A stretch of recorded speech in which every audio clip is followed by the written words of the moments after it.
তোমরা কেমন আছো? জি স্যার, আলহামদুলিল্লাহ ভালো আছি। অনেক ভালো মনে হয়। জি স্যার। অনেক ভালো, মাশাআল্লাহ। সাউন্ড ক্লিয়ার শোনা যায়? জি স্যার। মাহতাব কি হলে? স্যার কথা শোনা যাচ্ছে না। শোনা যাচ্ছে না এখন? এখন স্যার আমি তো শুনতে পাচ্ছি। এখন কে বলছো শুনতে পাচ্ছ না? দেখো তো, একটু চেষ্টা করো শোনা যায় কিনা। জি স্যার, এখন শোনা যাচ্ছে। তোমরা কি সবাই শুনতে পাচ্ছ? জি স্যার, শোনা যাচ্ছে। ভাগ্য। আচ্ছা, সবাই নিশ্চয় অনেক ভালো আছো। স্যার হুম। ভালো মন্দ সব মিলিয়েই আছি। মন্দ কোনটা? স্যার এই যে এক্সাম একটা শিডিউল দেওয়ার পর তারপর সেটা আবার চেঞ্জ হবে কিনা এটা একটা। শিডিউল চেঞ্জ মনে হয় এক্সপেক্ট করা ঠিক হবে না। আর আহ, তোমাদের এক্সাম ডেট তো 14 তারিখ থেকে, তাই না? এখন পর্যন্ত কিন্তু সব ঠিক আছে। এখন বিশ্ববিদ্যালয়ের যে পরিস্থিতি সেটা আম, তো আছেই। আমি জানি না সেটা কবে নাগাদ কি হবে। আজকে যদি সব সলভ হয় প্রবলেম, কালকে থেকে সব স্বাভাবিক। তো সুতরাং তোমাদের সবকিছু কিন্তু এখনো সময়ের মধ্যে সব ঠিক আছে। তোমাদের প্রস্তুতিও মানে পরীক্ষার উম, মানে পরীক্ষা কন্ডাক্ট করার জন্য যে ধরনের অ্যারেঞ্জমেন্ট থাকা দরকার সবকিছু কিন্তু ঠিক আছে। বিশ্ববিদ্যালয়ের যে বিষয়টা এখন চলছে, এটা নিশ্চয়ই সাময়িক সলভ হয়ে যাবে, যেটাই হোক। আমার বিশ্বাস আর কি, সেটা যে ফর্মেই হোক। এতদিন তো কোনো কিছু কন্টিনিউ করে না, নিশ্চয়ই একটা সলিউশন হবে। এটার দিকে তোমাদের তাকিয়ে থাকার কোনো দরকার নেই। তোমরা ক্লিয়ার জেনে রাখো তোমাদের পরীক্ষা 14 তারিখে। যেহেতু তোমাদের শিডিউলটাও সুন্দর হয়েছে, আমি মনে করি তোমাদের রুটিনটা রুটিনটা কিন্তু বেশ ভালো। তোমরা কি মনে করো? জি স্যার, ভালো, অনেক ভালো হয়েছে। অনেক ভালো, শুধু ভালো না, অনেক ভালো। দেখবা যে 4 ক্রেডিট গুলি তোমরা প্রায় 6 দিন করে মনে হয় সময় পেয়ে গেছো, তাই না মাহতাব? জি স্যার। মানে এক শনিবার থেকে আরেক শনিবার এরকম মনে হয় 6-7 দিন সময় পেয়েছো। জি স্যার। হুম। যদি তোমার রিশিডিউল হয় কোনো না কোনো কারণে, এরকম কিন্তু থাকবে না। তো এই গ্যাপটা ভেরি ইম্পর্টেন্ট।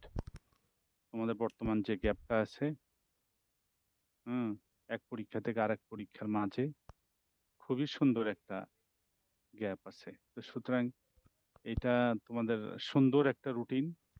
এখন প্রিপারেশন তোমাদের কাছে। এই ছেলেমেয়েরা সবাই আমার কথা শুনতে পাচ্ছ? জি ছেলে স্যার। মানে সাউন্ড 2-4 জনের কথা শুনতে পাচ্ছি, অন্যরা সবাই কি আমার কথা শোনো নাকি? হ্যাঁ স্যার, শুনি স্যার। জি স্যার আচ্ছা। শোনা যায়। তো তোমরা আমাকে কি জন্য এরকম একটা ক্লাস বা রিভিউ করার জন্য বলেছো, সেটা কি আমাকে একটু বলবা? কে বলবে?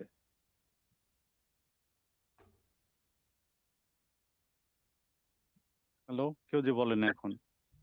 স্যার, বলো। আমাদের অন্যান্য কোর্সে হয় কি যে আমরা তো ইন কোর্স দিলে আমাদের কিছুটা পড়া হয়ে যায় আগানো অনেকের ক্ষেত্রে, কিন্তু আপনার এটাই তো আমাদের ইন কোর্স দেওয়া হয় নাই, সেভাবে সিরিয়াসলি পড়াও হয় নাই। এই জন্য পরীক্ষার আগে যদি একবার একটু রিভিউ দিতেন একটু ভালো হতো আর কি।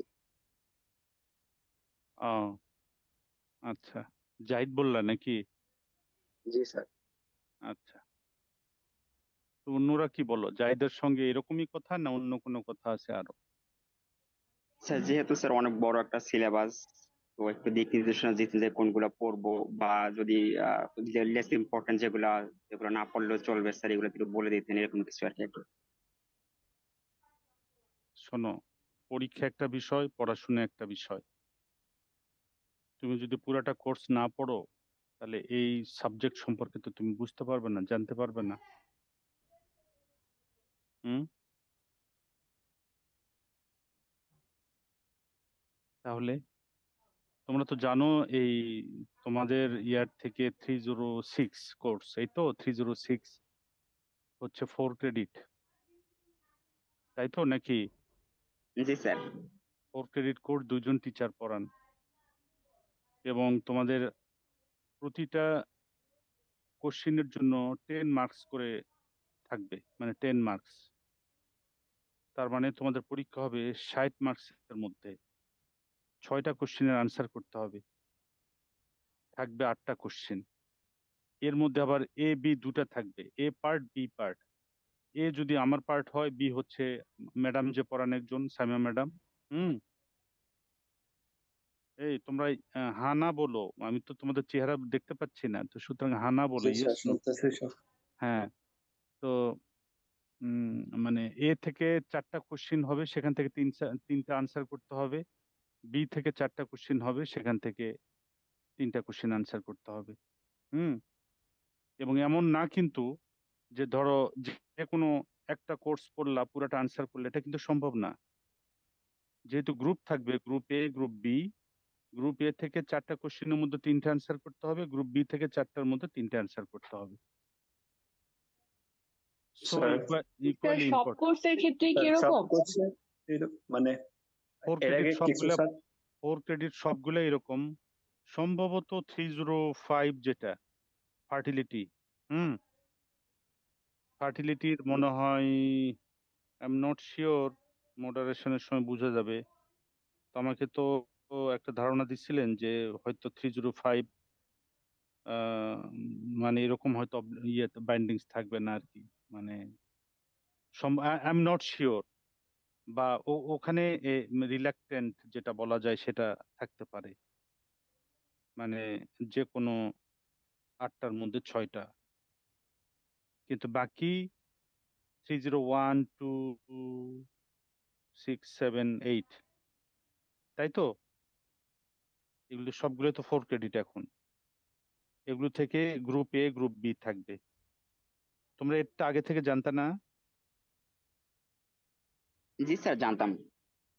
তো তাহলে তার কনফিউশনের কিছু নাই, এটাই থাকবে। ধরে নাও এইভাবেই থাকবে, 305 এরকম নাও হইতে পারে, but I am not sure. আচ্ছা, come to the point please. সেটা হচ্ছে, যেহেতু আমার পার্ট থেকে 4টা প্রশ্ন থাকবে, এখন কি বলবো আমি, আমি যে টপিকগুলি নিয়ে আলোচনা করেছি সবগুলিই টাচ করতে হবে। এমন না যে একটা কোশ্চেন 10 মার্কসের থাকবে, A B C, A B এরকম থাকবে আর কি। যেমন 1 এর এ বি সি, 2 এর A B C, 3 A B C, 4 এর এ বি, এরকম হয়তো থাকবে। মানে প্রতিটা কোশ্চেনের মধ্যে আবার সেখানে 1 মানে এ বি সি এরকম থাকবে, মানে অর্থাৎ সেখানে মার্কস ডিস্ট্রিবিউশন 2 4 1 7 9 1 2 এরকম মার্কস ডিস্ট্রিবিউশন থাকবে আর কি। তো সেই ক্ষেত্রে আমি যদি তোমাদের একটা ধারণা দেই, যেমন ধরো আমরা ওয়াটারের সোর্স নিয়ে কিন্তু আলোচনা করেছি, তোমাদের মনে পড়ে কিনা আমি শুধু বলি, তুমি জাস্ট পয়েন্ট আকারে শুধু নোট করতে পারো, সেভাবে প্রিপারেশন নিও। ওয়াটার সোর্স নিয়ে আমরা আলোচনা করেছিলাম। সো সোর্স সম্পর্কে তোমাদের জানতেই হবে ওয়াটারের, ঠিক আছে? জি স্যার। জি স্যার। মাথা হাসছো কেন? স্যার হাসি নাই তো। হাসতেছো তুমি? জি না স্যার। মনে হচ্ছে স্যার আমাকে কোশ্চেনটা বলে দিতেছে, বিষয়টা এই?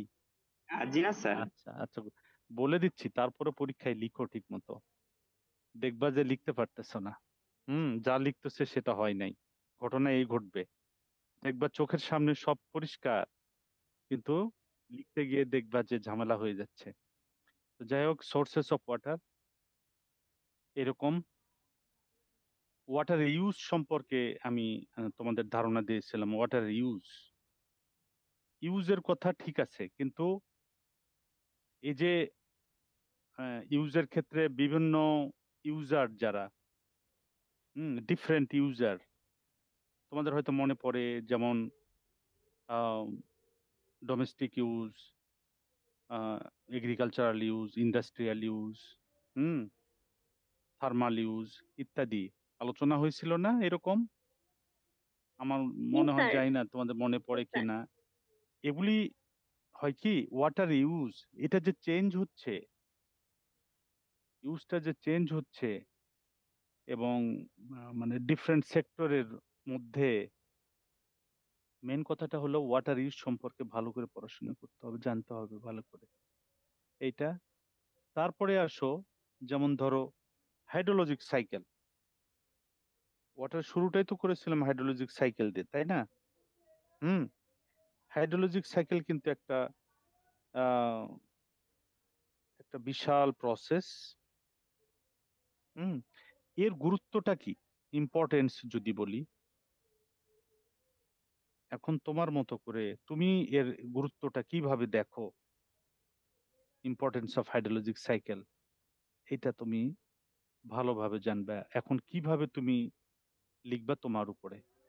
এমন যদি হয় যে এরকম একটা কোশ্চিন যার মার্কস হচ্ছে 4, এখন কতটুক তোমার লেন্থ, আমি বারবার বলছি লেন্থটা কিসের উপর ডিপেন্ড করে, টাইমের উপরে এবং মার্কসের উপরে। তোমার রেসপেক্টিভ পার্টিকুলার কোশ্চিনের মার্কস কত এবং তার টাইম কতটুক তুমি সেখানে পাচ্ছ লেখার জন্য, এর উপরে ডিপেন্ড করবে তোমার লেন্থ অফ আনসারটা কেমন হবে। তাহলে সোর্স, ইউজ, হ্যাঁ, ওয়াটার সোর্স, ওয়াটার ইউজ এবং হাইড্রোলজিক সাইকেল, এই মিলে, এই কয়টা চ্যাপ্টার মিলে দেখবা হয়তো একটা কোশ্চিন হয়ে গেছে। আমি আবারও বলি, কোশ্চিন কিন্তু মডারেশন হয়।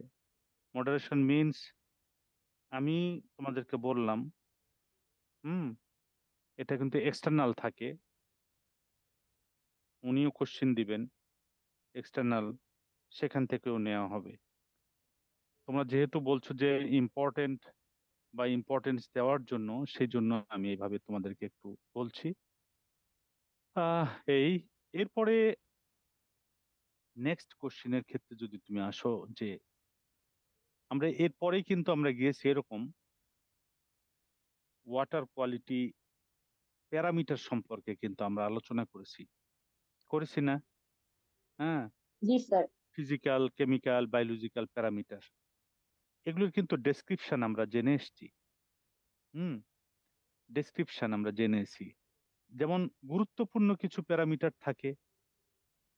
প্যারামিটার তো অনেক, আমি বলছি ডেসক্রিপটিভ আনসার যেটা, কারণ এই ক্ষেত্রে যদি আহ, বলি যে ধরো প্যারামিটারস, যেমন ধরো এই আছে না খুবই গুরুত্বপূর্ণ কিছু, বিওডি থাকে, সিওডি থাকে, ডিও থাকে, টিডিএস থাকে, টিএস থাকে।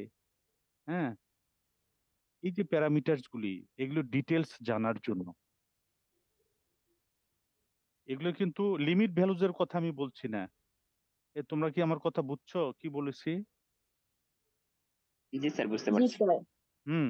এগুলো কিন্তু লিমিট ভ্যালুজ এর কথা বলছি না, এগুলির আমি বলছি এটা ডেসক্রিপশন, জানতে চাইবে হয়তো, এরকম হইতে পারে একটা কোশ্চিন, মানে part of the another question. এই তারপরে যেমন এই যে ওয়াটার কোয়ালিটি স্ট্যান্ডার্ড যেটা বলা হয়ে থাকে, এটা কিন্তু আমি যদিও তোমাদেরকে বলছি, আসলে এর বাইরের কোশ্চিন সুযোগ নাই। হুম। এগুলি তোমাদেরকে জানতেই হবে, না জানলে তোমার কোর্স সম্পর্কে জানা যাবে না, জানতে পারবে না। তাহলে ওয়াটার কোয়ালিটি স্ট্যান্ডার্ড মানে কি জিনিস, এটা বলতে কি বুঝায়, এরকম। এবং ওয়াটার কোয়ালিটি স্ট্যান্ডার্ড বিভিন্ন পারপাজে যে স্ট্যান্ডার্ড, যেমন ধরো এই drinking water standard, irrigation standard, এগুলো তো কমন, এটা তো জানতেই হবে, মাস্ট জানতে হবে। হুম। বুঝছো? মনে হয় লিখছো না তোমরা, কাগজ কলম নিয়ে বসছো জি সবাই। স্যার, লিখতেছি। স্যার, লিখতেছি। হ্যাঁ, কাগজ কলম নিয়ে লিখছো, বসে গেছো, বুঝতে পারতেছি।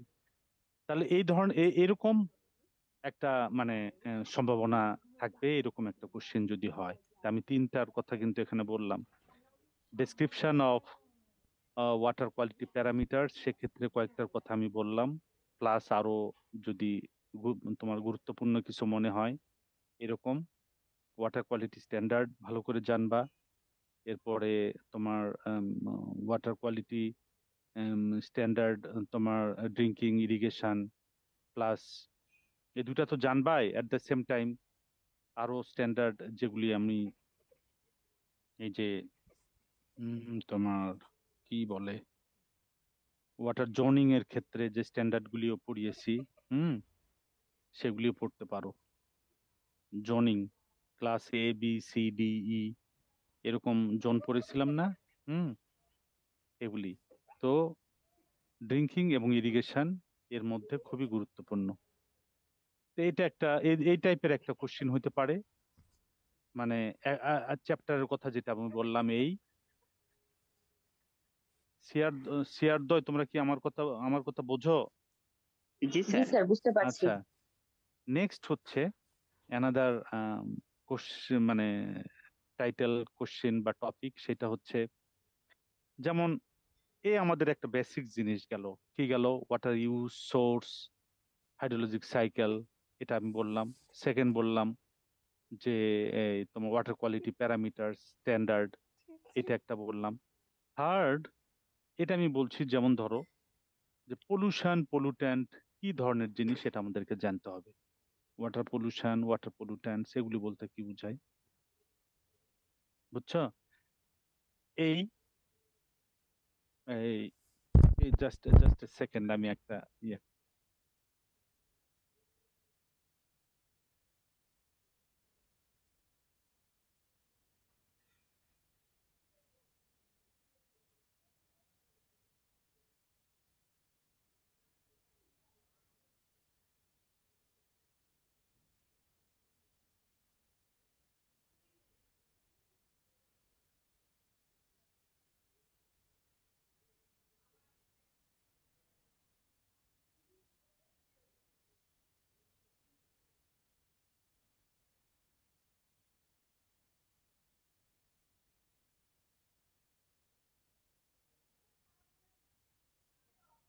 হ্যালো, শোনা যাচ্ছে? জি স্যার। জি স্যার, শোনা যাচ্ছে। আচ্ছা শোনো, তাহলে ওয়াটার পলিউশন, ওয়াটার পলুট্যান্টস কি জিনিস, এটা ক্লিয়ারলি জানবা। এটা এর সাথে ধরো আমাদের কি ওয়াটারটাকে দুই ভাগে যদি ভাগ করি, একটা সারফেস আর একটা গ্রাউন্ড, তাই তো? সারফেস ওয়াটার এবং গ্রাউন্ড ওয়াটার, আমরা যদি দুই ক্যাটাগরিতে ভাগ করি ওয়াটার, একটা সারফেসে আছে, একটা গ্রাউন্ডে আছে। এই যে দুটো সারফেস এবং গ্রাউন্ড ওয়াটার পলিউশনটা কিভাবে হচ্ছে, প্রসেস বা কজ বা সোর্স, হ্যাঁ, সারফেসের এবং গ্রাউন্ডের। গ্রাউন্ড ওয়াটার পলিউশন কিভাবে হচ্ছে, সারফেস ওয়াটার পলিউশন কিভাবে হচ্ছে, এটাই তো আমাদের জানা দরকার। তাহলে ওয়াটার পলিউশন কি, ওয়াটার পলিউট্যান্ট কি, সারফেস ওয়াটার কিভাবে পলিউশন হচ্ছে, গ্রাউন্ড ওয়াটার কিভাবে পলিউশন হচ্ছে, হুম, বুঝছো? সাথে এই যে ওয়াটার পলিউট্যান্টস এর প্যাথোজেনিক ইফেক্টস, আমি একটা ক্লাসে একটা টেবুলার ফর্মে তোমাদেরকে আলোচনা করেছিলাম। Pathogenic effects, pathogenic effects of water pollution, বুঝছো? বুঝতে পেরেছো? জি স্যার। জি স্যার। হুম, মানে প্যাথোজেনিক ইফেক্টস অফ ওয়াটার, অর্থাৎ ওয়াটার পলিউশন বা পলিউট্যান্টস এগুলির ইফেক্টটা কি, ইফেক্ট প্যাথোজেনিক ইফেক্টস কার উপরে হয়? হিউম্যান হেলথের উপরে হয়, তাই না? প্যাথোজেনের যে ইফেক্ট, এটা কার উপরে? হিউম্যান হেলথের উপরে। বাট যদি ওটা মেনশন করা নাই থাকে হিউম্যান হেলথের উপরে, মানে প্যাথোজেনিক ইফেক্ট বললেই বুঝবা যে এটা হিউম্যান হেলথের উপরে এর ইফেক্টটা কি। এ- এ- এই এই টাইপের মানে টপিকের উপরেও মানে কোশ্চিন হইতে পারে। তাহলে এই তিন ধরনের আমি টপিকের কথা বললাম। ফাইনালি যেটা বলতে চাচ্ছি যে যে ওয়াটার পিউরিফিকেশন বা ট্রিটমেন্ট কি জিনিস, হুম, ওয়াটার পিউরিফিকেশন বা ট্রিটমেন্ট বলতে কি বুঝাই। আমি কিন্তু তোমাদের একটা ট্রিটমেন্ট প্রসেস আলোচনা করেছিলাম ইন ডিটেলস। অল্প কোথায়? West water. ওয়েস্ট ওয়াটারের পিউরিফিকেশন আমি ডিটেলস আলোচনা করেছি। আমরা জানি যে ওয়াটার ট্রিটমেন্ট কার উপরে ডিপেন্ড করে। ওয়াটার ট্রিটমেন্ট বা পিউরিফিকেশন ডিপেন্ড করে sources of water, at the same time intended uses of the water। অর্থাৎ ওয়াটারের সোর্স কি? তাহলে আমি কি বললাম? ওয়াটারের সোর্সটা কি? ওয়েস্ট ওয়াটার, তাই তো? হ্যাঁ বা না? জি স্যার। আমি বলছি যে ওয়েস্ট ওয়াটার, তাহলে আমাদের এখানে সোর্সটা কি? West water. এবং সেখানে যদি কোশ্চেন থাকে কিভাবে ওয়েস্ট ওয়াটার থেকে আমরা portable water, portable portable water অর্থ কি? হ্যালো, বহনযোগ্য, ব্যবহারযোগ্য। ব্যবহারযোগ্য, পোর্টেবল মানে একবারে ইউজেবল। ইউজেবল মানে কোথায় কোথায় ব্যবহারযোগ্য? গোসল করার জন্য, না ইরিগেশনের জন্য, না ইন্ডাস্ট্রিয়াল ইউজের জন্য? এটা কোথায় ব্যবহারের জন্য? Portable water. হ্যাঁ, পোর্টেবল ওয়াটার বলতে কি বুঝায়? ইন্ডাস্ট্রিতে ব্যবহারের জন্য, ইরিগেশনে ব্যবহারের জন্য, ডোমেস্টিক পারপাজে ব্যবহারের জন্য, কোথায় ব্যবহারের জন্য? সকল পারপোজে। একবারই ঠিক না। পোর্টেবল ওয়াটার হচ্ছে ড্রিঙ্কেবল ওয়াটার, বুঝছো? তাহলে ওয়েস্ট ওয়াটার পিউরিফিকেশন যদি তোমাকে বলা হয় যে প্রসেস ডেসক্রাইব করো টু গেট পোর্টেবল ওয়াটার, তার মানে ওয়াটারের সোর্স বা ওয়াটারের ধরনটা কি? West water. যদি এই ওয়াটার গ্রাউন্ড ওয়াটার হইতো তাহলে কিন্তু ট্রিটমেন্টটা সহজ হয়, কিন্তু আমি বলেছি এখানে West water purification to get portable water. এই জন্যই বললাম তোমার কাছে কোশ্চিন কিন্তু কমন পাবা। এখন তুমি কিভাবে লিখবা সেটা হলো তোমার বিষয়। আমি তোমাদেরকে সব বলে দিলাম, এখন লিখার দায়িত্ব তোমাদের, বুঝছো? শুনতে পেরেছো? জি স্যার। আমার ওই মেয়েটা কই, কি নসীন না একজনের নাম ছিল তোমাদের ক্লাসমেট? জি স্যার, আছি। নসীন, শুনতে পাও আমার কথা? জি স্যার, শুনতে পাই। বুঝতে পেরেছো আমি কি কি বলেছি? জি স্যার। স্যার, একটা কোয়েশ্চেন ছিল। বলো। স্যার, মিউনিসিপ্যাল ওয়াটার ট্রিটমেন্ট বললে কি শুধু গ্রাউন্ড ওয়াটারের ট্রিটমেন্টটা দিব, নাকি সাথে সারফেস ওয়াটারের ট্রিটমেন্টও মেনশন করতে হবে? শোনো, মানে তুমি নিজ থেকেই তখন তুমি বলবা যে গ্রাউন্ড ওয়াটার যদি হয়, হুম, তাহলে গ্রাউন্ড ওয়াটারের মধ্যে কি ধরনের কোনটা? গ্রাউন্ড ওয়াটারের মধ্যে তো কাদামাটি থাকে না, থাকে? না স্যার। গ্রাউন্ড ওয়াটারের মধ্যে ব্যাকটেরিয়াল মানে কন্টামিনেশন থাকে না, মাইক্রোবায়োলজিক্যাল কন্টামিনেশন থাকে না। কি থাকতে পারে? তুমি কি থাকতে পারে হার্ডনেস, হার্ড ওয়াটার। এক্স্যাক্টলি কি থাকতে পারে এই কথাটা তুমি নিজ থেকে আগে বলে নিতে হবে। যে ধরে নিলাম যে গ্রাউন্ড ওয়াটার আমরা ট্রিটমেন্ট করব, তার মধ্যে মানে ওই ওয়াটারটা হার্ড অথবা স্টেইন ফর্মিং এলিমেন্ট আছে। স্টেইন বলতে কি বুঝায়? আয়রন আছে, ম্যাঙ্গানিজ আছে। সাধারণত যদি বলা হয় স্টেইন ফর্মিং এলিমেন্ট, মেইনলি দুটোই মানে মিন করে, একটা আয়রন আর একটা হলো ম্যাঙ্গানিজ। এই দুটা কিন্তু কালার ডেভেলপ করে ওয়াটারের মধ্যে, বুঝছো? তো ধরে মানে তুমি যখন এক্সপ্লেইন করবা যে মিউনিসিপ্যাল ওয়াটার ট্রিটমেন্ট, তার আগে থেকে ব্যাকগ্রাউন্ড ইনফরমেশন তুমি আরো দিবা। এই জন্যই বলছি যে যখন তুমি যে কোশ্চেনটা আনসার করবা এর মার্কস ডিস্ট্রিবিউশন কেমন, মার্কসের উপর ডিপেন্ড করে তখন লিখবা তুমি যে যদি এমন হয় যে মিউনিসিপ্যাল ওয়াটার ট্রিটমেন্ট ঢাকা সিটিতে যে ওয়াটার সাপ্লাই করা হয়, ঢাকা ওয়াসা যেটা সাপ্লাই করে থাকে, এটা তো মিউনিসিপ্যালিটির ওয়াটার সাপ্লাই বা ট্রিটমেন্ট, তাই না? সেক্ষেত্রে কিন্তু দুই ধরনের ওয়াটারই ইউজ করা হয়, একটা গ্রাউন্ড ওয়াটারও ইউজ করা হয় আর একটা কিন্তু সারফেস ওয়াটার ইউজ করা হয়, মানে সাপ্লাইয়ের জন্য ডোমেস্টিক পারপাজে। Municipal water supply. এখন ক্যাটাগরিক্যালি যদি বলা হয় ঢাকা সিটির ওয়াটার সাপ্লাইয়ের জন্য যে ট্রিটমেন্ট প্রসেস আছে সেটা এক্সপ্লেইন করো। আমি কিন্তু তোমাদেরকে ওইভাবে কিন্তু মনে হয় ডিটেলস আলোচনা করি নাই, তোমাদের অল্প কথায় আলোচনা করেছিলাম যে ধরো মানে ওয়েস্ট ওয়াটার পিউরিফিকেশন আমি এখানে আলোচনা করেছি। তো ওয়েস্ট ওয়াটার আমি এটা তোমরা একটু ভালোভাবে বোঝার চেষ্টা করো। ওয়েস্ট ওয়াটার মানে কি? ওয়েস্ট ওয়াটার মানে টিপিক্যাল এক্সাম্পল হচ্ছে সিওয়েজ ওয়াটার, তাই তো? জি হ্যাঁ, স্যার। তখন ওয়েস্ট ওয়াটারের একটা কম্পোজিশন দিয়ে ফেলবা।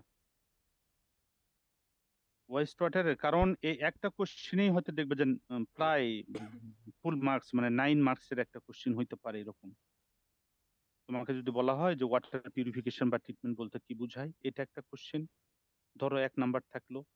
আর 9 নাম্বারে যদি 9 মার্কস থাকে যদি ওয়াটার পিউরিফিকেশন প্রসেস, তাহলে তো তোমাকে ডিটেলস লিখতে হবে। সেই ক্ষেত্রে ওয়েস্ট ওয়াটারের কম্পোজিশনটা কি সেটা তোমাকে আগে লিখতে হবে। হুম, বুঝছো? সেটা দেওয়ার পরে তারপরে তোমার ওয়াটার ট্রিটমেন্ট বলতে কি বুঝাই, হুম, এবং ওয়াটার ট্রিটমেন্টের যে ক্যাটাগরি যেমন primary treatment, secondary treatment, tertiary treatment, তোমার কাছে চাওয়া হচ্ছে কি যে এখান থেকে আমরা কিভাবে পোর্টেবল ওয়াটার বা ড্রিঙ্কেবল ওয়াটার পেতে পারি। তার মানে কি? মানে একবার কমপ্লিট ওয়াটার ট্রিটমেন্ট প্রসেস তোমাকে লিখতে হবে। হ্যাঁ, তোমার সময় কিন্তু তোমার হাতে যতটুকু আছে এর মধ্যেই তোমাকে সেটা ডেসক্রাইব করতে হবে। তার মানে তোমাকে প্রাইমারি ট্রিটমেন্ট লিখতে হবে ওয়েস্ট ওয়াটার, সেখানে ডাবের খোসা থেকে শুরু করে পলিথিন থেকে শুরু করে সবকিছু থাকতে পারে। Screening, grit removal, sedimentation tank, sedimentation, এই 3টা ইউনিট থাকে প্রাইমারি ট্রিটমেন্টের মধ্যে।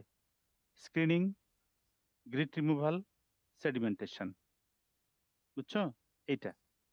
এখন তোমাকে যদি বলা হয় যে কিভাবে ওয়েস্ট ওয়াটার ট্রিটমেন্ট করে আমরা রিলিজ করি ইনটু দা ওয়াটার বডি, তখন কিন্তু এই পর্যন্তই আপনার প্রাইমারি ট্রিটমেন্ট মানে এই যে স্ক্রিনিং, গ্রিট রিমুভাল, সেডিমেন্টেশন, দেন ক্লোরিনেশন করে, মানে ক্লোরিনেশন কি জন্য করা হয়? যেন জার্ম না থাকে, এরপরে রিলিজ করা হয়। যদি এটা ওয়াটার বডি, যেমন ধরো আমরা যে সিওএস প্রোডাকশন করছি এভরিডে ঢাকা সিটিতে, এর মাত্র তো 20% ট্রিটমেন্ট করে রিলিজ করা হয়, বাকি উইদাউট ট্রিটমেন্ট চারিদিকে নদী নালাতে ডিসচার্জ করা হয়। তো তোমাদের তখন লেখার ধরনটা হবে এরকম। আমি যে কথাটা বললাম এটা ওই জন্যই বলেছি ক্লাসের যে নোটটা ছিল, আমি ক্লাসে যে কথাগুলি বলেছি খাতা খুলে দেখবা এই কথাটির ইলাবোরেশন লাগবে, ইলাবোরেটলি লিখতে হবে আর কি। তো যাই হোক, আমি তো যেহেতু 9 মার্কসের একটা কোশ্চিন আমি এক্সপেক্ট করছি এরকম একটা কোশ্চিন হয়তো দিতে পারে। আহ, তো সেই ক্ষেত্রে প্রাইমারি ট্রিটমেন্ট সম্পর্কে তোমাকে বলতে হবে। এরপরে সেকেন্ডারি ট্রিটমেন্ট। সেকেন্ডারি ট্রিটমেন্ট মানে যে আম, সেখানে 2 ধরনের ট্রিটমেন্ট আছে, অ্যাক্টিভেটেড স্লাশ প্রসেস আর ট্রিকলিং ফিল্টার প্রসেস। এটা সম্পর্কে তোমাকে জাস্ট ছবি দিয়ে অল্প কথায়, কথা তো বেশি না, অল্প কথায়, বুঝছো?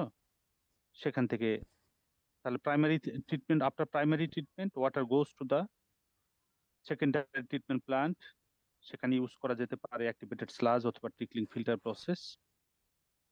ব্যাস, তারপরে এটা tertiary treatment process. After completion of primary and secondary treatment this water still contain, হ্যাঁ, কন্টেইন তোমার ডিফারেন্ট কন্টামিনেন্টস। তোমাদের যদি মনে পড়ে, আম, আমার সামনেতে আমি জাস্ট তোমাদের সঙ্গে কথা বলছি, আমার সামনে আমার নিজেরও কোনো নোটস এই মুহূর্তে নাই, কিন্তু আমি যেভাবে পড়িয়েছি আমার যতটুকু মনে পড়ে যে সেখানে তোমার বিওডি কতটুকু রিমুভ হচ্ছে, হ্যাঁ, সাসপেন্ডেড সলিডস কতটুকু রিমুভ হচ্ছে, এটা কিন্তু স্টিল থেকে যায় ফাইনালি। হ্যাঁ, তারপরে তোমার dissolved organics, dissolved inorganics, dissolved plant nutrients ইত্যাদি, এই যে বললাম এগুলি সিকুয়েন্সিয়ালি একটার পর একটা। যেমন সেখানে আমি ইউজ করেছি যে কোয়াগুলেশন বলেছি, অ্যাক্টিভেটেড অ্যাক্টিভেটেড কার্বনের কথা বলেছি, হুম, বুঝছো? স্ট্রিপিং প্রসেসের কথা বলেছি, ইলেকট্রোডায়ালাইসিসের কথা বলেছি, রিভার্স অসমোসিসের কথা বলেছি। হ্যাঁ, দেখবা সিকুয়েন্সিয়ালি আমি আলোচনা করেছি, কিন্তু খুবই অল্প কথায়। এইভাবে তোমাকে ফাইনালি করার পরে শেষে তোমাকে ক্লোরিনেশন সম্পর্কে, chlorination to kill the germ water body, সেই সম্পর্কে, ক্লোরিনেশন সম্পর্কে অল্প কথায় একটু লিখতে হবে। লিখে তোমার কোশ্চেনের আনসারটা শেষ করতে হবে, বুঝছো? তখন আমরা এটা ডিস্ট্রিবিউশন লাইনের মধ্যে দিয়ে দিই ওয়াটারটা। তাহলে এটা কিন্তু খুবই গুরুত্বপূর্ণ একটা কোশ্চেনের কথা আমি আলোচনা করছি এখন, যেটা থাকার সম্ভাবনা অনেক বেশি। আমি জানি না এখন যদি অ্যাড না করে সেটা তোমাদের মডারেশন কমিটির বিষয়, কিন্তু আমি এক্সপেক্ট করি এই ধরনের একটা কোশ্চেন থাকার সম্ভাবনা অনেক বেশি ওয়াটার ট্রিটমেন্ট থেকে। তাহলে ট্রিটমেন্ট কি এবং ওয়েস্ট ওয়াটার কিভাবে ট্রিটমেন্ট করে আমরা পোর্টেবল ওয়াটার বা ড্রিঙ্কিং ওয়াটার পেয়ে থাকি, সেই ক্ষেত্রে details physical, biological and chemical treatment process আলোচনা করতে হবে। কেমিক্যাল ট্রিটমেন্টের মধ্যে যেগুলো বললাম, coagulation, activated carbon, electrodialysis, reverse osmosis, তারপরে স্ট্রিপিং প্রসেস, হুম এই এরপরে তুমি ফাইনালি তোমার ক্লোরিনেশন, জার্ম ফ্রির যে প্রসেস, অথবা ডিসইনফেক্টেন্ট করে নিতে হয় ওয়াটারটাকে, যেন কোনো মাইক্রোবিয়াল কন্টামিনেশন সেখানে না থাকে। বেস্ট চয়েস হচ্ছে ক্লোরিনেশন বা chlorine, addition of chlorine. Chlorine addition কিভাবে কাজ করে থাকে এটা তো আমি ক্লাসে আলোচনা করেছি। যখন ক্লোরিন অ্যাড করা হয় সহজে সেখানে দুটো স্পেসিস ফর্ম করে, দুটো স্পেসিস, একটা হাইপোক্লোরাস আর একটা ক্লোরাস, এই দুটোকে একত্রে বলা, যে একত্রে কি বলা হয় সেখানে, এই ফ্রি অ্যাভেলেবল ক্লোরিন। এই ফ্রি অ্যাভেলেবল ক্লোরিন যেটা অর্গানিজম কিলিং এর ক্ষেত্রে হেল্প করে থাকে। এছাড়া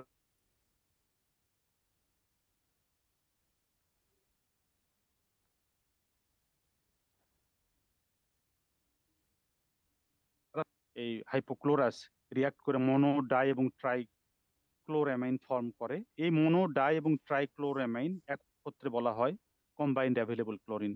যদিও এটা উইকার ডিসইনফেক্ট্যান্ট, বাট এটা স্টেডিলি কাজ করে। স্টেডিলি মানে মানে কনজিউমার তাদের পুরা কনজিউম করার আগ পর্যন্ত এটা আর সেখানে জার্ম গ্রো করতে পারে না, মাইক্রোবিয়াল কন্টামিনেশন সেখানে থাকতে পারে না। এই হচ্ছে, আমি খুব অল্প কথায় তোমাদের এই কোশ্চিনটা সম্পর্কে একটু ধারণা দিলাম, এই জন্য যেটা শেষের দিকে আসলে আমি এই জন্য চাচ্ছিলাম যে আমি ভাগ্যকে বলেছিলাম যদি নেক্সট ক্লাসে যে যখন তোমরা যদি আসো আমি সেই ক্লাসেই না হয় আলোচনা করব।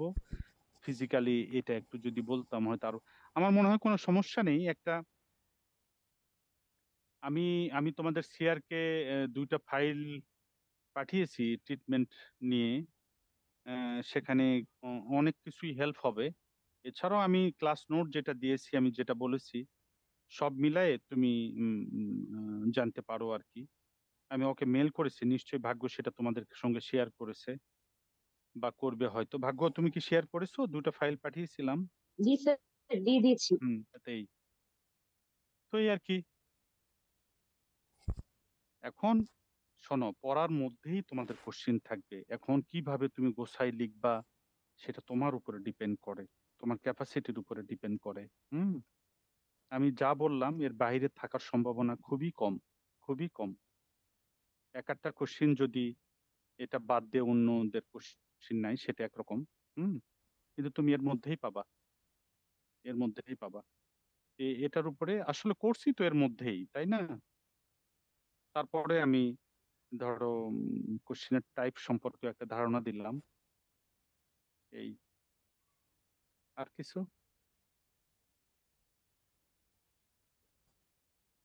নসীন তুমি কি ক্লিয়ার?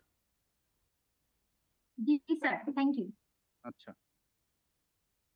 তোমরা কি সবাই বুঝতে পেরেছো আমি যে লাস্ট কোশ্চিনটা, এই যে ওয়েস্ট ওয়াটার ট্রিটমেন্ট নিয়ে যে বললাম, আমি কিন্তু সুন্দর করে ক্লাসে বুঝিয়েছি। এখন সেটা আবারও আমি বললাম, যেহেতু একটা গুরুত্বপূর্ণ কোশ্চিন এটা হইতে পারে টপিক, তো ভালো করে একটু প্রিপারেশন নিও। আর কিছু বলবা না? এখন শেষ করব। আর আমার কাছে আর কিছু নাই, এই পর্যন্ত পড়লেই তোমরা পেয়ে যাবে।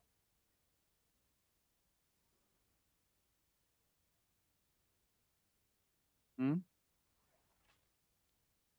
স্যার আমাদের তো হচ্ছে কোশ্চেনে শর্ট নোটও থাকবে, তো শর্ট নোটের জন্য মনে হয় কি না, স্যার, মানে শর্ট নোট থাকবে মনে হয় না, না? মানে না, মানে যেহেতু এটা এখন ফুল ক্রেডিট এবারে, মনে হয় না শর্ট নোট। আমি জানি না শর্ট নোট আমি দেই নাই, আমি যেটা দিয়েছি এটাই বললাম। এখন ঠিক আছে ফাইনালি, স্যার, থ্যাংক ফাইনালি মানে মডারেশনের সময় যদি মনে করে একটা শর্ট নোট, সেক্ষেত্রে আবার একটু ঝামেলা হয় কি, যেমন তো তোমাদেরকে বললাম শর্ট নোট না হওয়ার সম্ভাবনা অনেক বেশি। সেক্ষেত্রে কি জন্য বললাম যে একটা গ্রুপ থেকে 4টা কোশ্চিন আর একটা গ্রুপ থেকে 4টা কোশ্চিন। হুম তাহলে শর্ট নোটের বিষয়টা দুই জায়গাতেই হয়ে যাচ্ছে, এরকম হয় না। আগে যখন কোশ্চিন হইতো তখন তো এরকম বাইন্ডিংস ছিল না, যে গ্রুপ এ বি এরকম ছিল না, 8টা কোশ্চিন ছিল, এর মধ্যে থেকে 6টা কোশ্চিন দিত, তার মধ্যে থেকে শর্ট নোট থাকতো একটা কোশ্চিন সবার শেষের দিকে। এবারে এই সম্ভাবনা হয়তো অনেক কম থাকবে। হুম অনেক কম থাকবে, আবার দিলে দিত। যদি ওই ম্যাডাম শর্ট নোট দিয়ে থাকেন, তাহলে সেক্ষেত্রে হয়তো থাকতে পারে। ওই ম্যাডামের সঙ্গে আলোচনা হয়েছে। স্যার ম্যাম হচ্ছে লাস্ট ক্লাসে একটু বলেছিলেন যে থাকলেও থাকতে পারে, কিন্তু সেরকম করে ক্লিয়ারলি বলেননি। এই যে তোমাদের রিভিউ করাচ্ছ, তো এরকম রিভিউ তো করাইছো ওনার দ্বারা নাকি, না শুধু আমার দ্বারা রিভিউ করে নিচ্ছ? ভাগ্য যত কিছু আবদার আমার কাছে, বলো। ম্যাম তো স্যার লাস্ট ক্লাসে আমাদের বলে দিয়েছিলেন তো, আর উনি খুব সম্ভবত এখন দেশের বাইরে আছেন, এই জন্য ওনার সাথে যোগাযোগ করাও হয়নি আর। ও আচ্ছা। হুম দেশের বাইরে থাকলেও কোনো সমস্যা নেই, অনলাইনে একটা ধারণা দিতে পারে, কঠিন কিছু না, যোগাযোগ করতে পারো। যোগাযোগ করতে পারো যে ম্যাডাম এবারে তো এটা 4 ক্রেডিট, এখন আপনার পার্ট থেকে কি ধরনের মানে কোশ্চেনের স্টাইলটা কেমন, টাইপটা কেমন হবে, যদি একটু ধারণা দিতেন আমাদের জন্য একটু হেল্প হতো, আসলে কিন্তু হেল্প হইতো। কারণ কারণ আমি বলি, উনি যে পার্টটা পড়ান, বুঝছো, শুনতে পাচ্ছ ভাগ্য? হ্যালো? জি স্যার, জি শুনতে স্যার, শুনতে পাচ্ছি। পাচ্ছি। উনি যে পোর্শনটা, যে পার্টটা এবারে পড়ালেন, এর কোশ্চেন কিন্তু আগে হয় নাই।